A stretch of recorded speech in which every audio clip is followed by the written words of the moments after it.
inside Riverside Arena. Finally, we are underway with the 2020-2021 season. My name is TJ Shalott, voice of the Austin Bruins.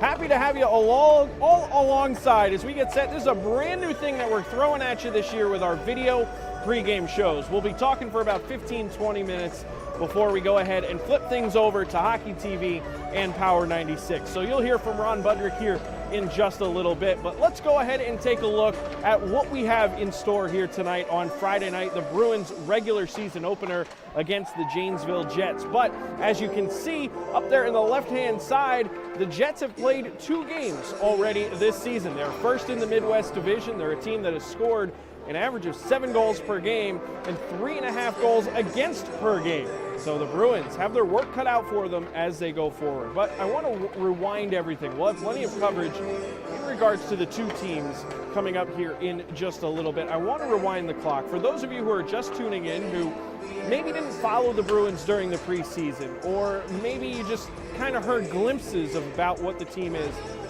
it is true they went 0-7 in the preseason, but 4 of those games really you have to take with a grain of salt. 3 of them were against USHL talent, including 2 against the Sioux City Musketeers and 1 against the U.S. National Team Development Program, one of, if not the best junior hockey team in the world. On the other hand, you have to look at their last preseason game that they had, which was against the Kenai River Brown Bears that didn't start until about 8:30.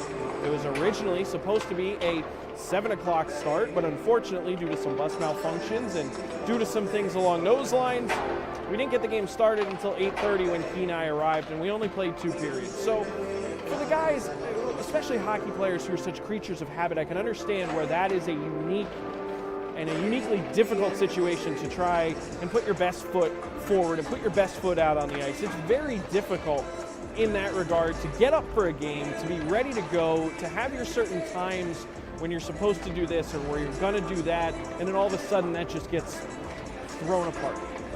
So you have to kind of throw that aside. What you have to look for are the positives. And what the positives are, the Bruins have a good number of returners. I want to take a look at some of the returners I'm really paying attention to this season on each of the different groups, the forward groups, the defensive groups, as well as the goaltending group. And then I want to take a look at some of the new guys who you really should take a listen to here tonight and pay attention to, because I have a feeling these are some of the guys that are going to make some big plays for the Bruins and become part of that core that galvanizes everything together. So as we take a look at the Bruins returners and the forwards, you have to, everything starts and almost stops with the team captain, Connor Millimak.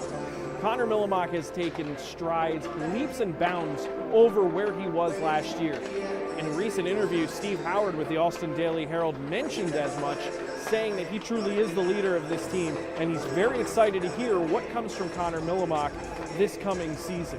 In addition, you have to look at guys like Barrett Brooks, a guy that the Bruins never expected to even have here.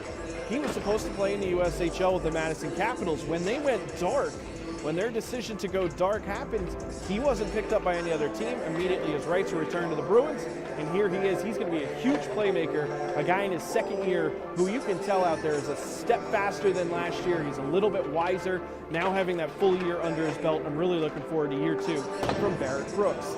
In addition, you can't ignore Carson Riddle.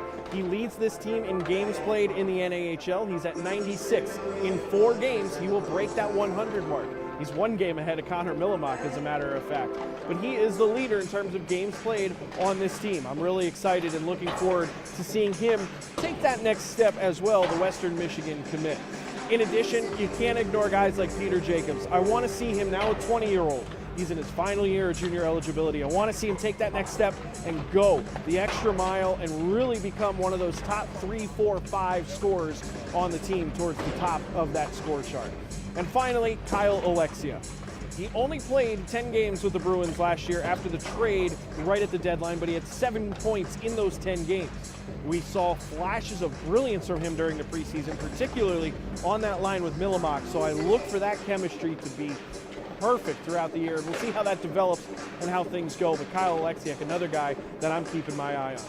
As for the defensive group, there's really 2 guys who, to me, are going to be the returning leaders. Now, there's other guys that we'll get to here in a second in terms of the new guys to pay attention to. But when it comes to the returners, it's Cullen Rush and Travis Shouty. Those are the guys that are going to be the returning veterans. It's up to them to set the tone for the blue line. Both of them a little bit taller, especially Cullen Rush, 6'4", using their body and pushing things to the outside. And for the goaltending group, I'm really excited for what I've seen from Tyler Shea. He's getting the start here tonight. We'll go ahead and dive into both goaltenders on each side in just a little bit.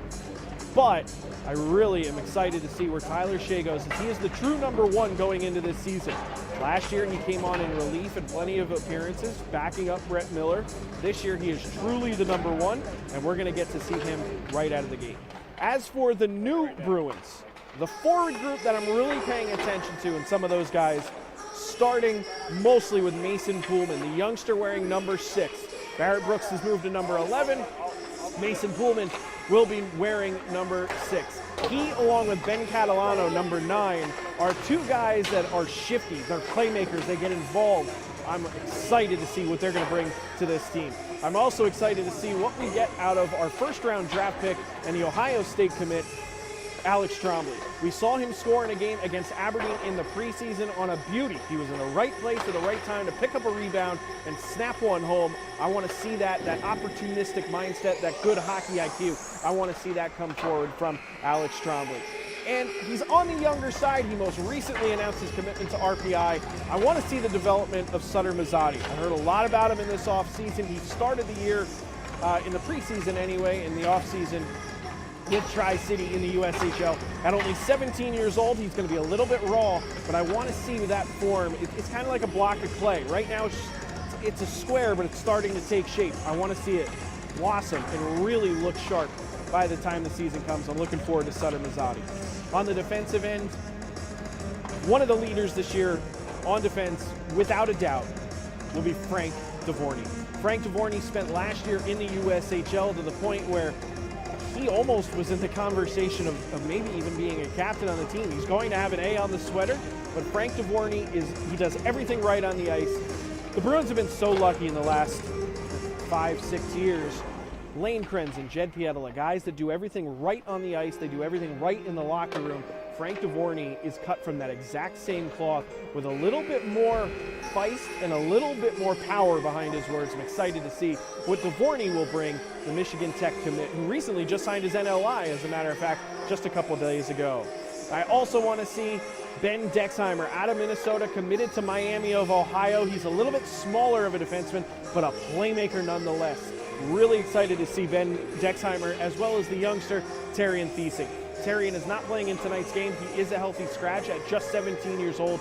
He, like Mazzatti, is going to be a guy that it's going to take a couple games to get their feet wet in the NAHL speed of things. This isn't high school. It's not AAA anymore.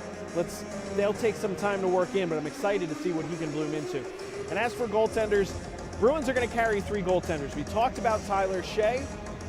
The others that we're going to talk about, I want to see Zach Hansen in a full season in the NAHL. He played 4 games with the Bruins last year, did admirably well, but the Bruins opted to send him back to Des Moines with the Buccaneers AAA 18U program. He is here full-time, and so is the Minnesota State High School Goaltender of the Year, Hudson Hodges. So the 3 of them are going to get some ice time here. It's likely that the Bruins, with cut downs, are coming up on Sunday. That is when they have to be into the league to get down to the number, but it's still likely that the Bruins carry 3 goaltenders all year. In a year with COVID where you never know, if something happens or one of the goaltenders gets COVID and they've been in the goalie room together and videoing together, are you going to lose all 3? Do you have to call someone up? It's just a smart idea to have 3 goaltenders.